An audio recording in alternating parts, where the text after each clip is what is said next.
Welcome to Roll for Noodles, the series where I make a randomized noodle dish for my wife. This series is inspired by Adventures in Ardia's Roll for Sandwich.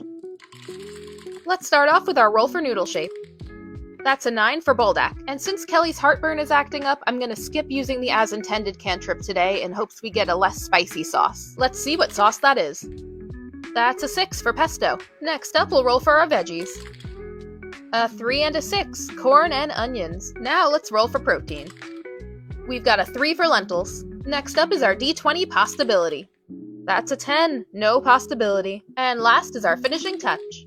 A 7 for sesame seeds, second episode in a row. I'll start by prepping the lentils because they'll take the longest. Normally I love lentils, but I'm not really sure if this is the right application for them. I'll give them a quick wash and then simmer them for about 30 minutes. Now I think the veggies we rolled here were actually pretty good. Corn and cooked onions are both a little bit sweet, and since pesto can be pretty salty, I think it'll be a nice contrast. Now Kelly has been suggesting for me to take onions off the vegetable list and add it to the garlic cantrip. I'd love to hear what you all think, so let us know in the comments. Speaking of the garlic cantrip, I'm sure you saw I activated it here. I'm gonna cook all these veggies together for a couple minutes just to soften the onions and heat up the corn. And then when it's done, I'll throw it on the back burner on low just to keep it warm. Now that the lentils are cooked, I think I'm going to toast them again to make them a little crunchy. This time I'll try it in the air fryer, just for fun. I don't know. This way, the lentils will play a similar role to the sesame seeds, adding a little bit of crunch and smokiness. I just added some salt and pepper and I'll let that toast for a little bit. Right now, I have 2 types of Buldak in the house. We've got the Quattro cheese and the cream carbonara. I was planning to use one of each so that we'd have extra of each of the sauces, but when I opened them, I realized the noodles looked different. So I decided on Ocho cheese.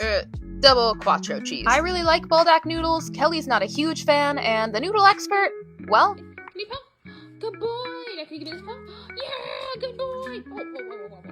You stinker. There you go. Yeah, Alfie definitely approves. Now it's time to plate. Last time we rolled pesto, a lot of people suggested in the comments to add it to the hot noodles rather than cooking it. And yeah, it definitely retains a lot more of its brightness that way. Everyone else was just complimenting my PEMDAS joke, which, correct, it's probably the funniest thing I've ever said. I think all the ingredients will taste pretty good together in this, but with all the tiny bits, it might be a bit tough to eat. I'm kind of worried that once Kelly mixes this, all the corn, onions, lentils, and sesame seeds will just sink to the bottom. That's why I decided to keep all the add-ins on top, to keep them from disappearing. But now you can't really even see the noodles underneath. And with our track record lately, how is she even supposed to know if there are noodles in this? Well, either way, it's noodles o'clock and my wife's gotta eat. I'm gonna call this one just a bit of a PEST.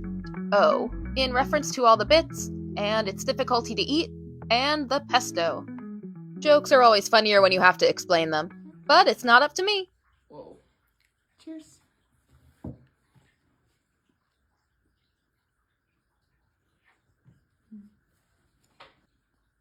This one's okay.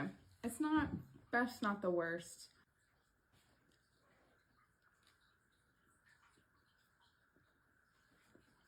Maybe it's the sesame seeds that are kind of throwing it off. I was expecting like a creamy, smooth pesto, but the sesame seeds and the lentils are making it a little crunchy. The corn adds a nice sweetness. Did you roll for cheese too?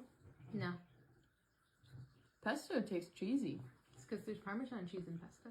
There's something crunchy in this that is throwing it off a little bit. The corn actually goes really well with it. When I saw the corn in here, I was like, oh gosh, I've never had corn with pesto before. But the sweetness does help it, but unfortunately not enough to save it from the lentils. The pesto is a good pesto. I'm just not a huge pesto person. The onions in this were pretty good too, but I think, I don't know, it wasn't a very cohesive roll for me. So I think it gets a 6.5.